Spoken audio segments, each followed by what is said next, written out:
আসসালামু আলাইকুম, আমি মোহাম্মদ জাকির ইসলাম। আজকে আমরা একটি বাংলা বাক্যকে ইংরেজিতে অনুবাদ করব। বাক্যটি হচ্ছে, তোমার বাড়ি যাওয়ার এখন উপযুক্ত সময়। তো এই যে এখন উপযুক্ত সময় যদি কথাটা থাকে, এতটুকু ইংরেজি হবে it is high time. It is high time.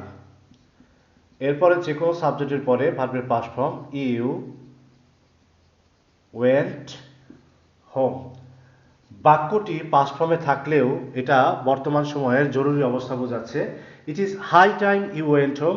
এখনই তোমার উপযুক্ত সময়ে বাড়ি যাওয়ার, অর্থাৎ তোমার বাড়ি যাওয়ার এখনই উপযুক্ত সময়। It is high time you went home. যে কোনো কাজকে একটু বেশি গুরুত্ব বা বেশি জরুরি মনে হলে তাহলে সেই ক্ষেত্রে আমরা ইট ইজ হাই টাইমের পরে ইউ সাবজেক্ট প্লাস ভার্বের পাস্ট ফর্ম বসিয়ে থাকি। তোমার বাড়ি যাওয়ার এখন উপযুক্ত সময়।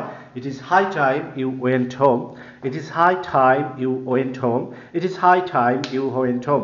যেমন এখনই তোমার নামাজ পড়ার সময়। It is high time you set your prayer. It is high time you set your prayer. Thank you.